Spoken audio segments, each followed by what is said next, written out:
안녕하세요, 보테크의 박종기입니다. 오늘 영상 여러분들 결론부터 말씀드리자면, 은행 또는 1금융권 대비를 했을 때 금리는 조금 비싸지만 대출이 좀 많이 나옵니다. 끝까지 시청을 하시면 필히 여러분들께 도움이 되실 겁니다.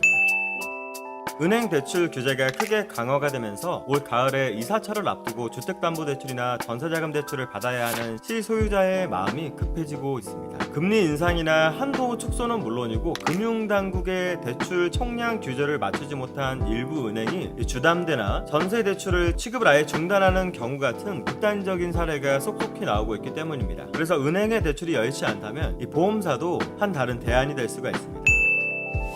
최근에 DSR 신용대출 규제와 함께 정부가 주택담보대출까지 막아버리고 있습니다. 여기서 말한 DSR이란 과연 무엇일까요? DSR은 이 모든 대출의 상한액이 연간 소득액에서 차지하는 비율, 즉 퍼센테이지를 말합니다. 그러니까 연봉이 5천만 원인 사람이 이 신용대출을 1년 만기로 금리 1%짜리를 2천만 원을 가지고 있으면 이 원금 2천만 원에 1%니까 이자는 합하면 20만 원, 2,020만 원이 되겠죠. 이 연봉 5천만 원에서 모든 대출의 상환액인 2,020만 원이 차지하는 비중 DSR이 40.4%가 되는 것입니다. 예전에는 이런 비율과 상관없이 투기과열지구라든지 조정 지역별로 나눠서 이 주택 가격의 50% 이런 식으로 했었는데, 이게 집 살 때 가격 말고도 내 소득까지도 보겠다는 얘기입니다. 이렇게 되면 이 저소득층들은 주택 구매를 통해서 계층 이동, 레버리지 상승이 더욱더 힘들어질 것 같습니다. 이 DSR에 대한 이해를 조금 돕기 위해서 여러분들 제가 문제를 하나 내볼 테니까요. 한번 맞춰보세요. 연봉 5천만 원이고요. 주택담보대출과 신용대출이 있습니다. 주택담보대출은 2억 정도를 가지고 계시면서 금리는 2%로 30년 상환하고요. 신용대출은 아까 얘기 드린 것과 동일하게 2천만 원, 금리는 1%, 1년 상환입니다. 이 사람의 DSR이 과연 몇 %일까요? 여러분들 네이버에 이자 계산기를 치면 아주 친절하게 다 나옵니다.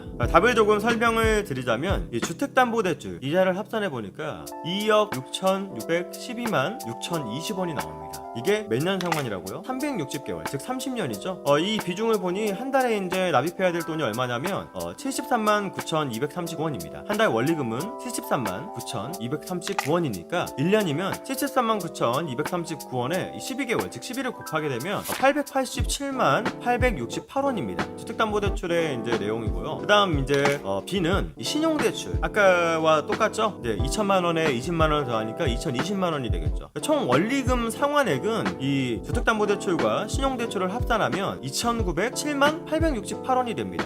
DSR을 한번 계산해 보겠습니다. 이 5천만 원에 2,907만 868원이 차지하는 비중입니다. 몇 %일까요? 약 58%입니다. 현재 DSR 규제가 40%이니까 특히 신용대출 플러스 주담대를 끼고 집을 사려는 2030 7거주 수요자들이 큰 피해를 볼 것 같습니다. 특히나 이 신용대출을 많이 받은 사람들은 1년 상환 기준이다 보니까 DSR이 엄청나게 높게 나오게 됩니다. 이런 상황에서 보험사가 난세의 영웅처럼 재조명이 되고 있습니다. 이 개인 고객이 보험사에서 받을 수 있는 대출 상품은 첫 번째는 주담대와 두 번째는 신용대출, 세 번째는 보험계약대출, 약관대출이라고 이야기하죠. 이렇게 크게는 세 가지로 나누어집니다. 주담대는 일반은행 상품과는 꽤 다르지가 않습니다. 해당 보험사 계약자가 아니더라도 대출 신청을 할 수가 있고요. 계약자에게는 조금 더 우대금리 혜택을 줍니다. 지난 7월부터 강화된 총 부채 원리금 상환 비율 DSR이죠. 규제가 은행보다는 느슨하다는 게 보험사 주담대의 최대 장점입니다. DSR은 연봉 대비 원리금 상환액의 비중을 말하는데, 지금까지 DSR은 금융사별로 적용을 해왔지만 7월부터는 각 개인 차주별로 규제를 지키도록 했습니다. 투기지역, 투기과열지구, 조정 대상 지역 등 규제 지역에서 6억 원 초과 아파트를 매수할 때 DSR이 40%가 적용돼서 그 이상으로 은행 대출을 받을 수가 없습니다. 그런데 보험사를 비롯한 이 이금융권에서는 이 비율이 60% 정도로 완화가 되어 있습니다. 그만큼 대출 한도가 늘어난다는 얘기입니다. 다만 이 최근 금융당국이 일부 은행 대출 중단 등 이런 것들에 따른 풍선 효과를 막기 위해서 보험사에 대해서도 DSR 규제를 강화할 것이라는 전망들이 나와서 앞으로 조금은 유의할 필요가 있습니다. 대출 금리도 차츰 높아지는 추세 추세입니다. 생명보험협회에 따르면 7월 취급 삼성생명 주담대 금리는 연 3.13%로 전년 동기보다는 0.49%가 올랐습니다. 한화생명도 지난해 7월만 해도 연 2.59% 금리의 주담대를 내줬지만 올해 7월에는 연 3.06%까지 인상되었습니다. 그럼에도 은행과 크게 차이가 나지 않아서 한도 측면에서는 유리한 보험사가 이 주담대에는 충분히 메리트가 있다는 평가가 있습니다.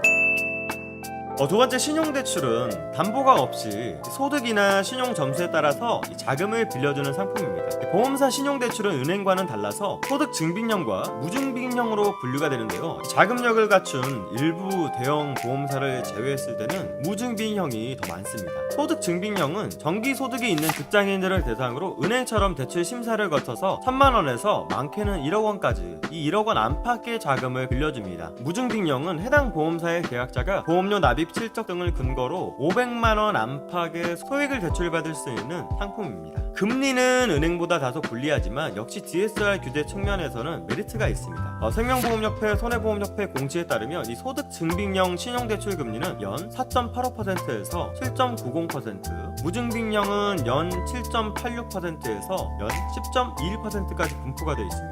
이 금융당국이 최근 전에 보험사가 이 같은 범위에서 대출을 취급해왔기 때문에 별다른 영향은 없을 것이라는 관측입니다. 마지막으로 세 번째, 약관대출은 특정 보험 상품에 가입한 계약자가 그동안 꾸준히 납입해온 보험료 적립액을 담보로 대출을 내주는 상품입니다. 금리는 보험 계약별로 천차만별입니다. 해당 계약의 예정이율에다가 가상금리를 더해서 대출금리가 결정되는 방식이기 때문에 예를 들어 내가 가입한 종신보험의 예정이율이 연 3%라면 가상금리를 더한 연 4.5%가 바로 대출의 금리가 되는 것입니다. 서두에서 말씀을 드렸듯이 은행 대출이 여의치 않다면 보험사도 대안이 될 수가 있습니다. 은행에 비해서 아직 규제가 조금 덜한 데다가 금리도 크게 차이가 없기 때문에 현재 계약 중인 보험사가 있다면 대출 상담을 한번 받아보시는 것도 좋은 방법일 것 같습니다. 오늘 영상이 도움이 되셨다면 좋아요와 구독 부탁드리겠습니다. 끝까지 시청해주셔서 대단히 감사합니다.